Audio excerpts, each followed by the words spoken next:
কিশোরের সারিতে দলের যে ত্যাগী নেতা আছে সে ওই দলের সম্মানিত হবে। আমার সে বিশ্বাস ছিল বলেই দল ক্ষমতায় আসার আগ পর্যন্ত আজকে পর্যন্ত আমি কোনদিন কোন নেতার কাছে একটা ফোনও দেই নাই, কোন অফিসের একটা পত্রিকাও করি নাই। আমার কেন জানি মনে হয়েছিল যে একটি চেয়ারম্যান যিনি আমাদের সাথে 17 বছর আন্দোলন করেছেন উনি অন্তত আমাদেরকে বঞ্চিত করবে না, এটা আমার বিশ্বাস ছিল। আমার কাছে যারা ছিল সবাই বলতো অমুক খানে বলেন, তদবির করেন, কথা বলেন। আমি বললাম এত কষ্টের পরে যদি আমাকে তদবির করে দোষ চাপতে হয় আমি খালেদ শহীদুল্লাহ সেটাকে কাছে, কিন্তু প্রমাণিত হয়েছে তারেক রহমানের কাছে জিয়াউর রহমানের বিএনপির দলের ত্যাগী নেতাদের মূল্যায়ন ওনার কাছে হয়।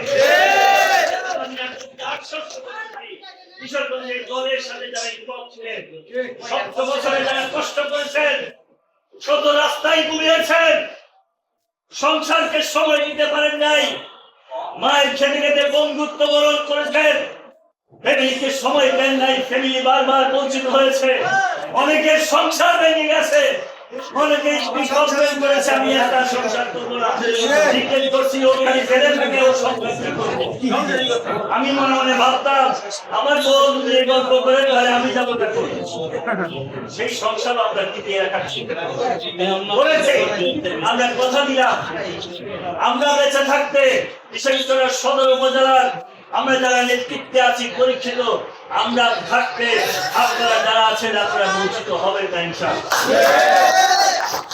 আমি যেহেতু একটা জায়গায় আমাকে উনি বসিয়েছেন, আমি ভেবেছিলাম উনি আমাকে আরেকটা জায়গাতে বসানোর কথা, ওনার সোর্সে আমাকে জানিয়েছিল ঈদের পরে সেই কাজটা আমি সেটা নিয়ে ভাবছিলাম এটাকে আমি বসাবে। আমি আসলে প্রশাসনিক কাজের মধ্যে আমি দলের কাজের হচ্ছে বেশি এনজয় করি এবং একটি চেয়ারম্যান আমাকে নিজে বলেছেন, আমি অভিমান করে একটি আজ থেকে 9 মাস আগে ওনার কাছে বলেছিলাম আমি এই দলটা কিশোরগঞ্জ করতে যাচ্ছি না, আমি চাচ্ছি আমাকে ঢাকায় কোথাও আপনি ইনভলভ করে আমি সেখানে রাখতে।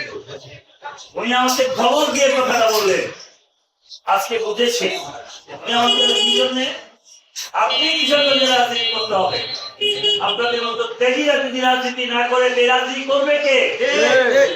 আপনি তো করবেন, পরে আমি আসন করে এই জন্য আপনাদেরকে আসন করি আপনারা সেটা